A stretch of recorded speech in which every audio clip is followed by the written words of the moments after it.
ഈ നിമിഷത്തിൽ വന്ന ഏറ്റവും പ്രധാനപ്പെട്ട ഒരു വാർത്തയിലേക്ക് പോകുന്നു. കണ്ണൂരിൽ കാട്ടാന ആക്രമണത്തിൽ ദമ്പതികൾക്ക് ദാരുണാന്ത്യം. ആറളം ഫാമിലാണ് ആദിവാസി ദമ്പതികളെ കാട്ടാന ആക്രമിച്ചത്. 13-ാം ബ്ലോക്കിലെ വെള്ളി, ഭാര്യ ലീല എന്നിവരാണ് മരിച്ചത്. എം സന്തോഷ് വിവരങ്ങൾ നൽകാൻ ചേരുകയാണ്. സന്തോഷ്, അതിദാരുണമായ സംഭവത്തിന്റെ വിവരങ്ങൾ വരുന്നു. എങ്ങനെയാണ് ഈ കാട്ടാന ആക്രമണം ഉണ്ടായത്? വിവരങ്ങൾ എന്തൊക്കെ? അച്യുത, ഈ ആറളം ഫാമിലെ 13-ാം ബ്ലോക്കിലാണ് ഇപ്പോൾ കാട്ടാന ആക്രമണത്തിൽ ദമ്പതികൾ മരിച്ചിരിക്കുന്നത്.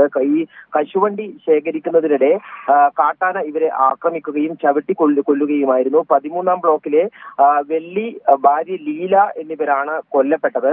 ഈ ആറളം ഫാം മേഖല എന്ന് പറയുന്നത് കാട്ടാനയെ ആക്രമിക്കുന്ന സംഭവങ്ങൾ തുടർച്ചയായി ഉണ്ടാകുന്ന ഒരു പ്രദേശമാണ്. അവിടെ കാട്ടാനയെ പ്രതിരോധിക്കുന്നതിനായി ആനമതിൽ ഉൾപ്പെടെയുള്ള സംവിധാനങ്ങൾ ഇപ്പോൾ ഈ ആനമതിൽ പൂർത്തീകരണത്തിലേക്ക് എത്തുകയാണ്. ഈ ഫാമിനകത്ത് കാട്ടിൽ നിന്നും ഇറങ്ങുന്ന ആനകൾ ഫാമിനകത്ത് തമ്പടിക്കുന്നു എന്നുള്ളതാണ് അവിടെയുള്ള തന്നെയും പല തവണയായി ഈ ആറളത്തെ കാട്ടാനയുടെ ആക്രമണം ഉണ്ടായിരുന്നു. കഴിഞ്ഞ ഒരു 10 വർഷത്തിനിടെ 10-ലധികം ആളുകൾ കാട്ടാനയുടെ ആക്രമണത്തിൽ കൊല്ലപ്പെട്ട ഒരു സ്ഥലം കൂടിയാണ് ഈ ആറളം ഫാം പ്രദേശം എന്ന് പറയുന്നത്. ഇന്ന് വൈകുന്നേരം അവിടെ ഈ കശുവണ്ടി 13-ാം ബ്ലോക്കിൽ കശുവണ്ടി ശേഖരിക്കുകയായിരുന്ന ദമ്പതികളെയാണ് കാട്ടാന ആക്രമിച്ചത്. ഈ കാട്ടാനയുടെ ആക്രമണത്തിൽ അവർ തൽക്ഷണം തന്നെ കൊല്ലപ്പെടുകയായിരുന്നു എന്നുള്ളതാണ് ലഭ്യമാകുന്ന വിവരം. കഴിഞ്ഞ ദിവസങ്ങളിൽ ഉൾപ്പെടെ കാട്ടാനയുടെ ഫാമിൽ ഇറങ്ങുന്ന ഒരു സംഭവങ്ങൾ ഉണ്ടായിരുന്നു. അവിടെ വനം വകുപ്പും നാട്ടുകാരും ഉൾപ്പെടെ ചേർന്ന് ആനയെ കാട്ടിലേക്ക് തുരത്താനുള്ള ശ്രമങ്ങൾ ഉൾപ്പെടെ പടക്കം പൊട്ടിച്ചും മറ്റും കാട്ടിലേക്ക് ഉൾപ്പെടെ തുരത്താനുള്ള ശ്രമങ്ങളും നടക്കുന്നുണ്ടായിരുന്നു. അതിനിടയിലാണ് ഇപ്പോൾ ഇത്തരത്തിൽ വളരെ ദാരുണമായ ഒരു സംഭവം ഉണ്ടായിരിക്കുന്നത്. ദമ്പതികളെയാണ് കാട്ടാന ആക്രമിച്ച് കൊലപ്പെടുത്തിയിരിക്കുന്നത്. അഷിത. സന്തോഷ്, ഈ കശുവണ്ടി ശേഖരിക്കുന്നതിനിടെയാണ് ആക്രമണം ഉണ്ടായത് എന്നൊക്കെ പറയുമ്പോൾ അത് പൂർണ്ണമായും ആളുകളൊക്കെ എല്ലായ്പ്പോഴും ഉണ്ടാകുന്ന ആളുകളുടെ സാമീപ്യമുള്ള മേഖല കൂടിയാണെന്ന് മനസ്സിലാക്കുന്നുണ്ട്. ആനയുടെ സാന്നിധ്യം കുറച്ചധികം നാളുകളായി സന്തോഷ് സൂചിപ്പിച്ചതുപോലെ ഈ ആറളം ഫാം മേഖലകളിൽ നിന്നൊക്കെ റിപ്പോർട്ട് ചെയ്യുന്നുണ്ടായിരുന്നു. അങ്ങനെ ഈ ദമ്പതികളല്ലാതെ മറ്റാളുകൾ ആരെങ്കിലും സമീപ പ്രദേശത്തൊക്കെ ഉണ്ടായിരുന്നോ സന്തോഷ്? അതോ അപ്രതീക്ഷിതമായി ഉണ്ടായ ആക്രമണത്തിൽ അവർക്ക് മറ്റൊന്നും ചെയ്യാൻ സാധിക്കാതെ പോകുകയായിരുന്നു? തീർച്ചയായും ഇത് ഈ ഒരു ആറളത്തെ ഒരു പുനരധിവാസ മേഖലയാണ്. അവിടെ കൃഷി ഉൾപ്പെടെയുള്ള ആറളം ഫാം മേഖലയാണ്. അവിടെയുള്ളവർ പലരും ഇത്തരത്തിലുള്ള കശുവണ്ടി ശേഖരിച്ചും മറ്റും ജോലികൾ ചെയ്യുന്നവർ കൂടിയാണ്. ഈ ഫാമിനകത്ത് തന്നെ നേരത്തെയും ഇത്തരത്തിലുള്ള കാട്ടാനയുടെ ആക്രമണം പലതവണ ഉണ്ടാവുകയും ചെയ്തിട്ടുണ്ട്.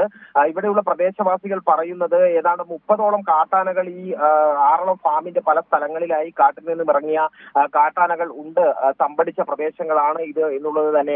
അങ്ങനെ നിരന്തരമായിട്ടുള്ള ആവശ്യങ്ങളുടെ ഭാഗമായിട്ടായിരുന്നു സംസ്ഥാന സർക്കാർ 52 കോടി രൂപ മുടക്കി അവിടെ ആനമതിൽ നിർമ്മിക്കാൻ തീരുമാനിക്കുകയും ആനമതിലിന്റെ നിർമ്മാണം ഇപ്പോൾ പകുതിയിലധികം പൂർത്തിയാവുകയും ചെയ്തിട്ടുണ്ട്. എങ്കിൽ കൂടിയും ഈ ഫാമിൽ തമ്പടിച്ചിരിക്കുന്ന കാട്ടാനകൾ കാട്ടിലേക്ക് പൂർണ്ണമായും തുരത്താൻ സാധിച്ചിട്ടില്ല എന്നുള്ളത് തന്നെയാണ് പ്രദേശവാസികൾ പറയുന്നത്. ഈ ആനമതിൽ നിർമ്മാണത്തിന് ശേഷം ഒരു പ്രത്യേക ഗേറ്റ് ഉണ്ടാക്കി അതുവഴി ആനകളെ തുരത്തുക എന്നുള്ള ഒരു പദ്ധതിയുമായിട്ടായിരുന്നു മുന്നോട്ട് പോകുന്നത്. അതിനിടയിൽ പലതവണ പടക്കം പൊട്ടിച്ചും മറ്റു പല മാർഗങ്ങൾ ഉപയോഗിച്ചും JCB ഉപയോഗിച്ച് വരെ കാട്ടാനയെ കാട്ടിലേക്ക് തുരത്താനുള്ള ശ്രമങ്ങൾ ആ പ്രദേശത്ത് നടന്നുകൊണ്ടിരിക്കുകയും ചെയ്യുന്നുണ്ട്. അതിനിടയിലാണ് പക്ഷേ ഇപ്പോൾ ഇത്തരത്തിലുള്ള ഒരു ദാരുണമായ സംഭവം ഉണ്ടായിരിക്കുന്നത്. ആശിത, ഇവരുടെ മൃതദേഹം ഇവിടുന്ന് മാറ്റാനൊക്കെ സാധിച്ചിട്ടുണ്ടോ സന്തോഷം? അതുമായി ബന്ധപ്പെട്ട നടപടിക്രമങ്ങൾ എങ്ങനെയാണ്?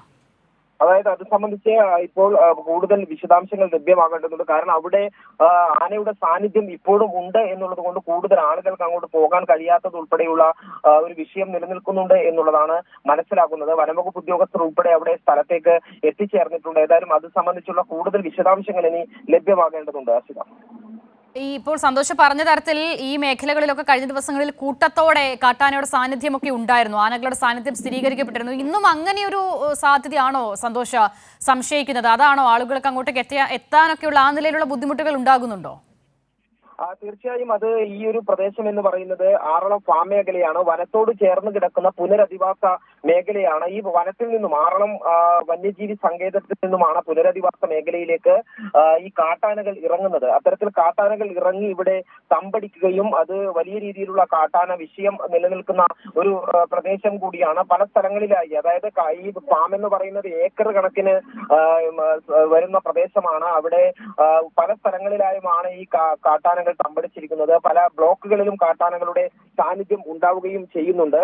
ഏതായാലും ഇവിടെ ഇപ്പോഴും ഈ ഒരു പ്രദേശത്തെ കാട്ടാനകൾ ഉണ്ട് എന്നുള്ളത് തന്നെയാണ്, കൂടുതൽ കാട്ടാനകൾ ആ പ്രദേശത്ത് തമ്പടിച്ചിട്ടുണ്ട് എന്നുള്ളത് തന്നെയാണ് പ്രദേശവാസികൾ ഇപ്പോൾ ചൂണ്ടിക്കാട്ടുന്ന കാര്യം. അക്ഷിത.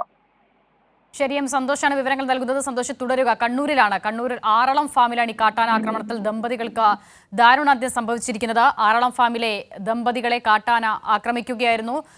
കശുവണ്ടി ശേഖരിക്കാനായി എത്തിയ സമയത്താണ് ഇത്തരത്തിൽ ആക്രമണം ഉണ്ടായത്. ദിവസങ്ങളായി ഈ മേഖലയിൽ കാട്ടാനകളുടെ കൂട്ടത്തോടെയുള്ള ആനകളുടെ സാന്നിധ്യമൊക്കെ ഉണ്ടായിരുന്ന മേഖല കൂടിയാണ്. അപ്പോൾ അത്തരം ആശങ്കകൾ ഇപ്പോൾ അവരുടെ മൃതദേഹം അവിടുന്ന് മാറ്റുന്നതിലടക്കം നിലനിൽക്കുകയും ചെയ്യുന്നുണ്ട്. സന്തോഷ്, ആളുകൾ അങ്ങോട്ട് എത്തുന്നതിലുള്ള തടസ്സം സന്തോഷ് പറഞ്ഞു. ഇപ്പോൾ വനം വകുപ്പ് ഉദ്യോഗസ്ഥരും ആ നിലയിലുള്ള ക്രമീകരണങ്ങളൊക്കെ എങ്ങനെയാണ്? ഉദ്യോഗസ്ഥരൊക്കെ അവിടേക്ക് എത്തിച്ചേർന്നിട്ടുണ്ടോ?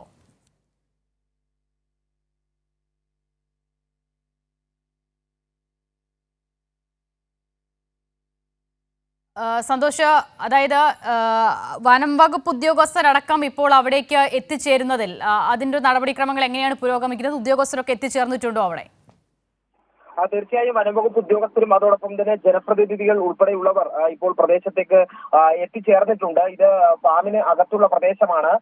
അതുകൊണ്ട് തന്നെ അല്പം ഉള്ളിലോട്ടുള്ള പ്രദേശമാണ്. അവിടേക്കെങ്കിൽ കൂടി ഈ വിവരം അറിഞ്ഞ ഉടൻ തന്നെ വനംവകുപ്പിന്റെ ഉദ്യോഗസ്ഥരും അതോടൊപ്പം തന്നെ പോലീസും ഇപ്പോൾ അവിടെയുള്ള ജനപ്രതിനിധികൾ, പഞ്ചായത്ത് ജനപ്രതിനിധികൾ ഉൾപ്പെടെയുള്ളവർ അവിടേക്ക് എത്തിച്ചേരുകയും ചെയ്തിട്ടുണ്ട്. ഏതായാലും വലിയ ഒരു ഈ നാട്ടുകാർക്ക് ഉൾപ്പെടെ പ്രതിഷേധം ഉണ്ടാകുന്ന ഒരു വിഷയം തന്നെയാണ്. കാരണം പലപ്പോഴും അവിടെ ഈ കാട്ടാനയുടെ തുടർച്ചയായിട്ടുള്ള ആക്രമണം ഉണ്ടാകുന്ന ഒരു സ്ഥലമാണ്. പക്ഷേ അടുത്ത കാലത്തായി സർക്കാർ ഈ ഭാഗത്ത് കാര്യക്ഷമമായിട്ടുള്ള ഈ ആനമതിൽ നിർമ്മാണം ആരംഭിച്ചതോടുകൂടി അത്തരത്തിൽ അവിടെയുള്ള ജനങ്ങളും വളരെ സംതൃപ്തരായിരുന്നു. കാരണം ഈ ആനമതിൽ വരുന്നതോടുകൂടി അവിടെയുള്ള പ്രശ്നങ്ങൾ പരിഹരിക്കാൻ കഴിയും എന്നുള്ള പ്രതീക്ഷയിൽ തന്നെയായിരുന്നു അവിടെയുള്ള ജനങ്ങൾ എല്ലാം ഉണ്ടായിരുന്നത്. അതുകൊണ്ട് തന്നെ വലിയൊരു ഈ കാട്ടാന ആക്രമണത്തിന് ഒരു ശാശ്വതമായിട്ടുള്ള പരിഹാരം ഉണ്ടാകും എന്നുള്ള പ്രതീക്ഷയിൽ തന്നെയാണ് അവിടെ ഉണ്ടായിരുന്ന പ്രദേശവാസികളും എല്ലാം ഉണ്ടായിരുന്നത്. എന്നാൽ അതിനിടയിലാണ് ഇത്തരത്തിലുള്ള ഇപ്പോൾ ഈ ഒരു കാട്ടാനയുടെ ആക്രമണം ഉണ്ടാവുകയും അതിൽ ഈ ദമ്പതികൾ, അവിടെയുള്ള ഫാമിലുള്ള ദമ്പതികൾ തന്നെ ദാരുണമായി മരിക്കുകയും ചെയ്യുന്ന ഒരു സാഹചര്യം ഉണ്ടാകുന്നത്. ഏതായാലും ഈ പ്രദേശത്തെ ഒരു കാട്ടാന പ്രശ്നത്തിന് പരിഹാരം ഉണ്ടാകണം എന്നതെല്ലാം വർഷങ്ങളായി തന്നെയുള്ള യുടെ ആവശ്യം കൂടിയാണ്. കാരണം കഴിഞ്ഞ അടുത്ത കാലത്തായി തന്നെ നിരവധി കാട്ടാന ആക്രമണത്തിന് നിരവധി സംഭവങ്ങൾ ഈ പ്രദേശത്ത് റിപ്പോർട്ട് ചെയ്യുകയും ചെയ്തിട്ടുണ്ട്. അച്യുത.